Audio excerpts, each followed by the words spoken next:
কোরআন মাজিদে একটা বিস্ময়কর সূরা হচ্ছে সূরা ইউসুফ। আল্লাহ তাআলা এই সূরার ভিতরে ইউসুফ আলাইহিস সালামের নবীর ধারাবাহিক জীবনে আলোচনা করেছেন, তার সিরাতের কথা উল্লেখ করেছেন, যেটা অন্য কোন নবীর কোন সূরার ভিতরে এভাবে করেন নাই। ইউসুফ আলাইহিস সালামের ব্যাপারে যে সূরাটা নাজিল হয়েছে, সেই সূরার শুরুতে আল্লাহ তাআলা বলছেন, নাহনু নাকুসসু আলাইকা আহসানাল কাসাস, আমি আপনাকে একটা চমৎকার গল্প শোনাবো। এই যে চমৎকার গল্প শোনানোর কথা আল্লাহ বলছেন, এই সূরাটাকে আর এই গল্পটাকে চমৎকার গল্প কেন বলা হলো?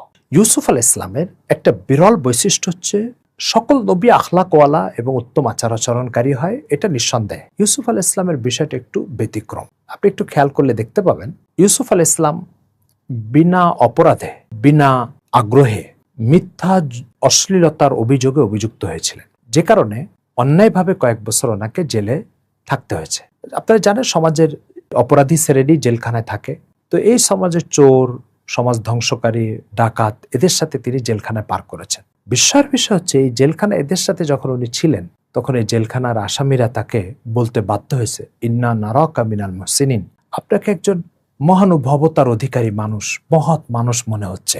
প্রশ্ন হচ্ছে, এই স্বীকৃতিটা ইউসুফ আলাইহিস সালাম নিয়েছিলেন চোর থেকে, ডাকাত থেকে। মেট্রো রেলে উঠেছেন আর দুর্গন্ধে সহযাত্রীরা নাক কুঁচকে তাকাচ্ছে। আর নয় ভাবনা, মেট্রো রেল মিরপুর 11 স্টেশনের কাছে অবস্থিত মাবি শপের সুগন্ধে আপনার সহযাত্রীরা এবার হবে মাতোয়ারা। চলে আসুন স্ক্রিনে দেওয়া ঠিকানায়। বুঝার বিষয় হচ্ছে যে একজন মানুষকে, সর্বোপরি একজন নবীকে নয়, একজন আলিমকে, শুধু নবী না, একজন আলিমকে, একজন মুসলমানকে এত উন্নত আখলাকের অধিকারী হবে যে সে যাদের সাথে থাকবে তারা সমাজের যে স্তরের লোক হোক না কেন, চোর হলেও তারা যেন তার আখলাক এবং উত্তম আচার আচরণ দ্বারা প্রভাবান্বিত হয়। আমাদের অবস্থা কি? আমরা কোথাও থাকলে, বসবাস করলে, আমাদের আশপাশে যারা থাকে তারা আমাদের চরিত্রের উপরে প্রশ্ন তুলে, তারা আমাদের আচার আচরণের বিরুদ্ধে অভিযোগ তুলে। আমাদের দূরের লোকরা আমাদেরকে পছন্দ করে, কাছের লোকরা অপছন্দ করে।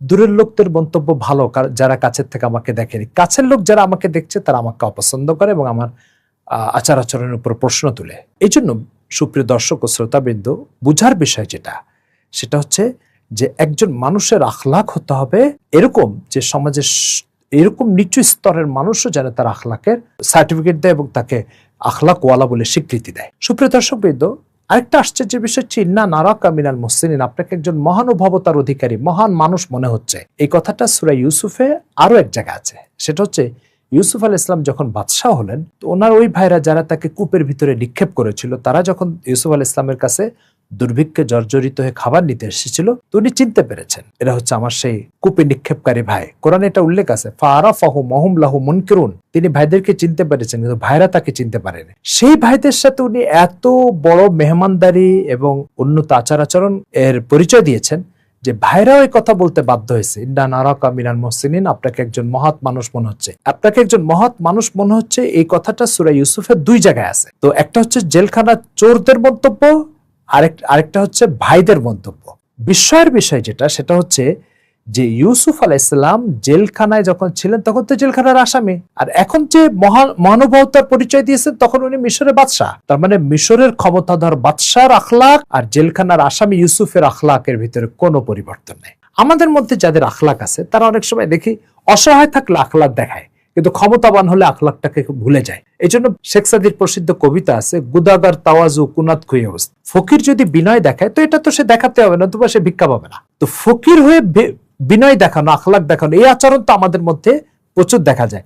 ক্ষমতাবান হয়ে আখলাক দেখানো আর উত্তম আচার আচরণ, এটা ইউসুফ আলাইহিস সালামের বৈশিষ্ট্য।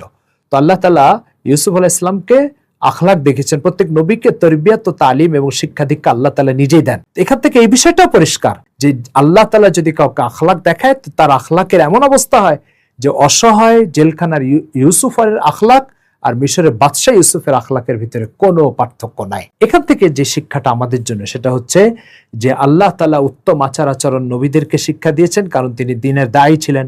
আমাদের জন্য দ্বীনের কাজ যারা করছি তাদেরকেও, সর্বোপরি মুসলমানকে, সবাইকে এই আখলাকের অধিকারী হতে হবে, যাতে আমার প্রতিবেশী আমার আচার আচরণ, লেনদেনের বিরুদ্ধে তার কোনো অভিযোগ না থাকে। আশা করি বুঝতে পেরেছেন। আল্লাহ তাআলা ইউসুফ আলাইহিস সালাম থেকে এই শিক্ষা আমাদেরকে গ্রহণের তৌফিক দেন। আসসালামু আলাইকুম ওয়া রাহমাতুল্লাহ। সবকিছু ছেড়ে আমাদের সাথে